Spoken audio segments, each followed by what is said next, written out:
यहाँ आपको रिलेशन कैसा दिया गया है, रिलेशन सच दैट ऐसे ऑर्डर पेयर हैं x, x cube, x such that x is prime number. Prime कौन से होते हैं, अभाज्य संख्याएं। अभाज्य संख्याएं कौन सी होती थी, ऐसी संख्याएं जो खुद से और एक से भाग होती हों। A number which is divisible by 1 and itself only is known as prime number. Less than 10 और 10 से छोटे, 10 से छोटे प्राइम नंबर कौन से होते हैं,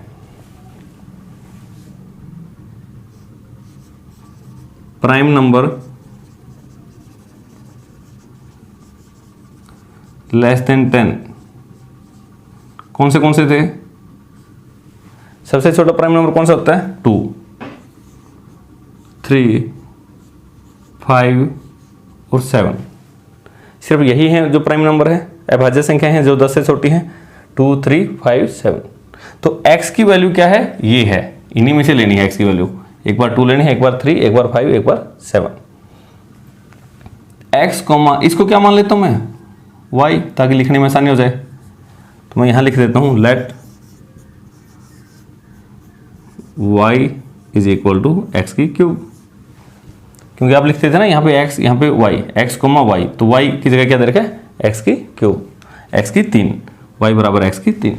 अब इसके अंदर x की वैल्यू इनमें से रखते जाओ, x को 2 रखा, x को 2 रखने से y की वैल्यू क्या आएगी, 2 रख दिया, 2 की पावर 3, 2 को 3 बार मल्टीप्लाई करो, 2 इंटू 2 इंटू 2 8 आ गया। x को क्या रखो अब 3, एक बार 5 और एक बार 7, ये रखना आपने पुट। तो y की वैल्यू क्या आ गई, 3 की पावर 3, 3 को 3 टाइम्स करो 27, जितनी पावर हो उतनी बार लिखो।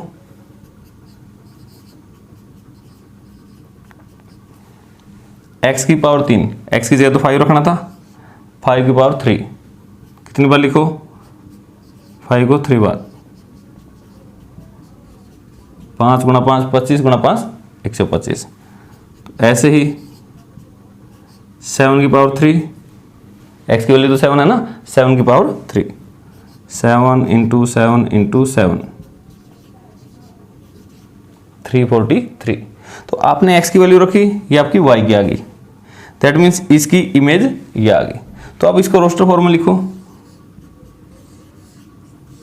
क्या लिखा आपने, 2 का किसके साथ पेयर बना, 8 के साथ, 2 8, 3 का 27 के साथ, 5 का 125 और 7 का 343। ये आपका रिलेशन आ गया, यही आपके पेयर बने थे। और यहां अगर आपसे डोमेन पूछे तो डोमेन क्या है और रेंज क्या है। डोमेन तो है पहला एलिमेंट 2 3 5 7, होता तो ये भी सेट है 2 3 5 7। रेंज क्या है, सेकंड 8 27 125 343। आपको पता है ना, डोमेन तो क्या होता है, इन पेयर का पहला एलिमेंट ले लो डोमेन बन जाएगी, और इन्हीं पेयर का दूसरा एलिमेंट ले लो आपकी रेंज बन जाएगी। एक्स वाई जेड और बी है जिसके अंदर 2 एलिमेंट हैं 1 और 2। और आपसे क्या पूछा गया है, number of relation from A to b, a से बी तक रिलेशनों की संख्या कितनी होगी वो आपको बताना है। तो संख्या बताने के लिए आपको यहां पर देखना है कि इसमें कितने एलिमेंट हैं, एन ए 3। एन का मीनिंग क्या होता है, नंबर ऑफ एलिमेंट, किसमें, ए में। तो ए सेट में एलिमेंटों की संख्या कितनी है, 3, 1 2 3। तो ऐसे ही बी में देखो, बी में कितनी है 1 2। जैसे ही आगे n लगाता हूं मैं, n का मतलब नंबर, सिर्फ संख्या बतानी है कितनी है, यहां पे 3 थी वहां पे 2। तो नंबर ऑफ रिलेशन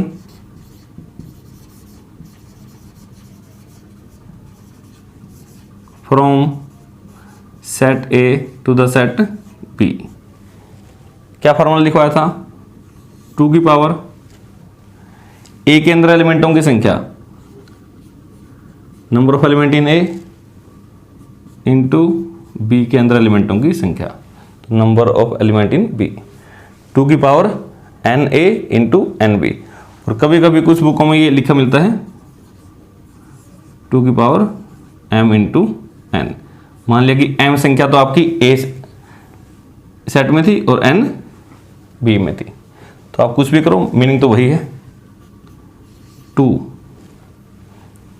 a के अंदर एलिमेंटों की संख्या, सिर्फ संख्या लेके आनी है, 3 इंटू बी सेट के अंदर एलिमेंटों की संख्या कितनी है, 2। ये आ गया आपकी 2 की पावर 3 इंटू 2 6, किसके बराबर आ गया 64। 2 को 6 बार आप गुणा करना तो आपका कितना आ जाएगा 64। ये है number of relation from A to B. यहाँ आपको क्या दिया गया है, एक रिलेशन है R जिसके पेयर दे रखे हैं ए कोमा बी, ए और बी दोनों बिलोंग करते हैं Z से, Z होता है सेट ऑफ इंटीजर। और खास बात क्या है कि a माइनस बी मतलब उनका डिफरेंस क्या होना चाहिए, इंटीजर। इंटीजर मतलब पूर्णांक क्या होते थे, मैं लिख देता हूँ, जैसे -3, -2, -1, 0, 1, 2, 3, ऐसा कोई सेट बनता है जिसके अंदर सारे के सारे नेचुरल नंबर प्राकृत संख्याएं 0 और नेचुरल नंबर का नेगेटिव, मतलब सारे के सारी संख्याएं हैं, फ्रैक्शन नहीं है। तो अब ए और बी दोनों यहां से लेने हैं, दोनों का डिफरेंस भी क्या आना चाहिए, इंटीजर। तो आप देखो सिर्फ समझने के लिए है, ऑन जेड दे रखा है, ऑन जेड का मीनिंग क्या है, ये भी जेड है और ये भी जेड है।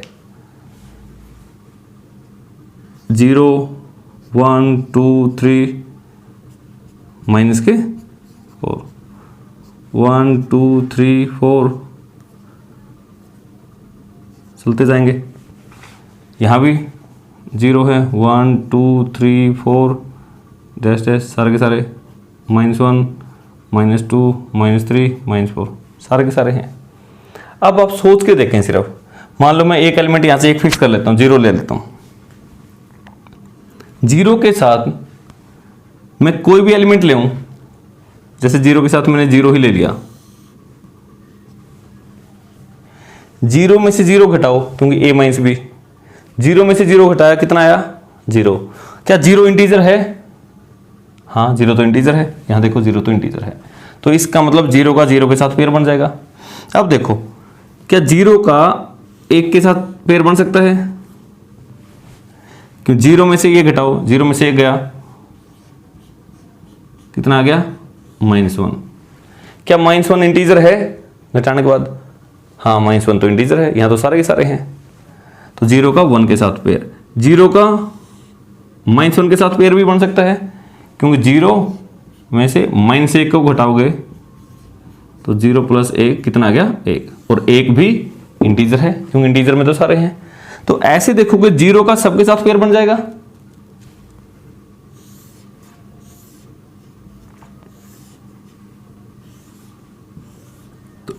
कोई और भी सोचोगे आप, 0 का सबके साथ बन जाएगा। सिर्फ 0 का नहीं, आप किसी और को भी ले लो, जैसे 1 को लिया, 1 का भी सभी के साथ बन जाएगा, 2 का भी सभी के साथ, 3 का भी सभी के साथ। तो ऐसे करके देखोगे, जैसे आपने -4 को ले लिया तो -4 का भी सभी के साथ।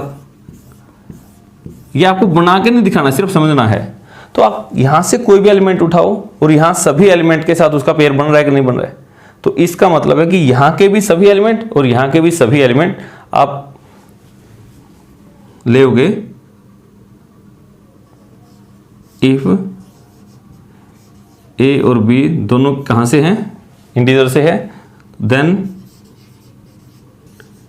a माइनस बी इज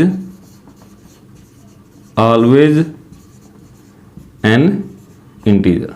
तो हमेशा क्या होगा, इंटीजर होगा। अगर a और b इंटीजर में से उठाए तो उनका अंतर ये भी हमेशा क्या होगा, इंटीजर होगा। तो इसका मतलब इसके भी सभी पेयर, इसके भी सभी एलिमेंटों का पेयर बन जाएगा और इसके भी सभी एलिमेंटों का पेयर बन जाएगा। आपसे पूछा था कि डोमेन क्या होगी, और रेंज क्या होगी, तो आप ये बताओ।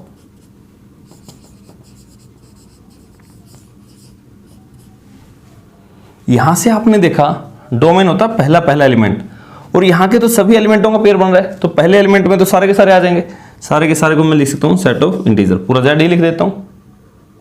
रेंज होता है सेकंड एलिमेंट, दूसरा एलिमेंट, दूसरे भी ये भी सबकी के साथ पेयर बनना था, तो रेंज भी क्या आ गई, पूरा जेड। तो ये आपकी डोमेन आ गई, ये रेंज आ गई।